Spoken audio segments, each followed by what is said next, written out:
ರಾಜ್ಯದಲ್ಲಿ ಮುಂದುವರೆದ ಎಸ್ಐಆರ್ ಗೊಂದಲ, ಮತ್ತಷ್ಟು ದಾಖಲೆ ರಿಲೀಸ್ ಮಾಡಿದ ಎಚ್ಡಿಕೆ.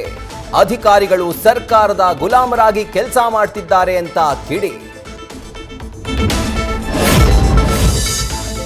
ಜಿಬಿಎ ವ್ಯಾಪ್ತಿಯ 27 ವಾರ್ಡ್ಗಳಲ್ಲಿ ಎರಡೆರಡು ಎಸ್ಐಆರ್ ನಡೀತಾ ಇದೆ. ಅಕ್ರಮ ಮತದಾರರನ್ನ ಪಟ್ಟಿಗೆ ಸೇರಿಸಲು ಕಾಂಗ್ರೆಸ್ ಪ್ಲಾನ್ ಮಾಡಿದೆ. ಶೋಭಾ ಕರಂದ್ಲಾಜೆ ಸ್ಫೋಟಕ ಆರೋಪ. ಆಡಳಿತ ಪಕ್ಷದವರು ಬಿಎಲ್ಒಗಳ ಮೇಲೆ ದಬ್ಬಾಳಿಕೆ ಮಾಡ್ತಿದ್ದಾರೆ. ಮಸೀದಿಗಳಲ್ಲಿ ಕೂರಿಸಿಕೊಂಡು ಎಸ್ಐಆರ್ ಪರಿಷ್ಕರಣೆ ಮಾಡ್ತಿದ್ದಾರೆ. ಇದು ಸರ್ಕಾರದ ಷಡ್ಯಂತ್ರ ಅಂತ ವಿಜೇಂದ್ರ ಆರೋಪ. ಲಾರಿ ಚಾಲಕನ ಮೇಲೆ ಗುಂಡು ಹಾರಿಸಿ ದರೋಡೆಗೆ ಯತ್ನ.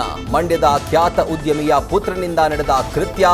ಪ್ರಭಾವಿ ವ್ಯಕ್ತಿ ಪುತ್ರ ಸೇರಿ 7 ಆರೋಪಿಗಳು ಅರೆಸ್ಟ್. ಉತ್ತರ ಪ್ರದೇಶದ ಕೌಶಂಬಿಯಲ್ಲಿ LPG gas tanker blast. Toll ಬಳಿ ನಡೆದ ದುರಂತದಲ್ಲಿ 4 ಸಾವು. ಸ್ಫೋಟಗೊಳ್ಳೋ ಭಯಾನಕ ದೃಶ್ಯ ಸಿಸಿಟಿವಿಯಲ್ಲಿ ಸೆರೆ.